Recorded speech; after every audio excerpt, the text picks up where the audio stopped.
Brajme to vážne. No, Máťo, nie o nič nejde.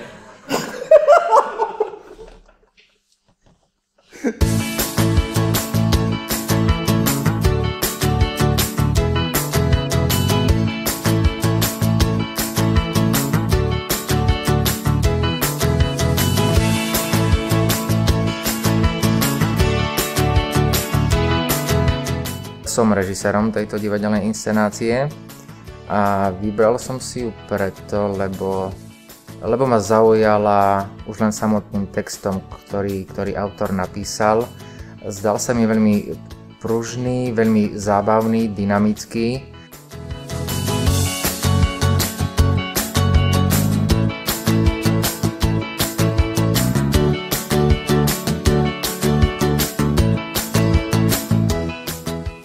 Takže moja postava je teda Tyler.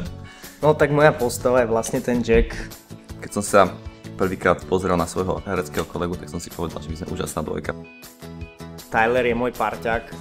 On je ten inteligentnejší a ja som taký vieš, proste mám v sebe veľa energie. Môj kolega Jack je taký od srdca človek, ktorý je skôr živelný, nechá sa unášať a ja som ten premýšľavý a snažím sa byť taká hlava tej našej pomyselnej rodiny, ktorú tvoríme.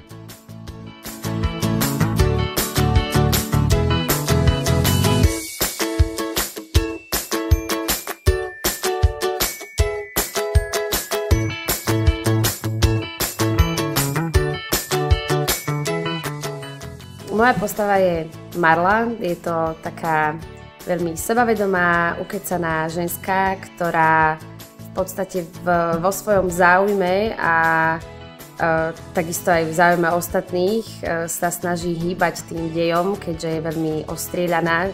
Je to veľmi dobrá komédia, je to vtipná vec, takže ak niekto sa chce naozaj zasmiať a stráviť večer príjemne, tak to je jeden z dôvodov, prečo tam má ísť.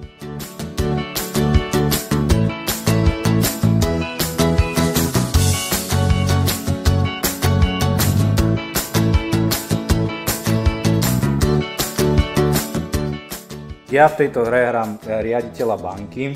Je to vlastne taká postava, ktorá je z nich najbohatšia. Zároveň má s tým problémy, pretože sa považuje za osobu, ktorá je aj tak dosť nezaplatená. Paradoxné na tom je, že je to riaditeľ banky, takže je to taká paródia na dnešných bankárov.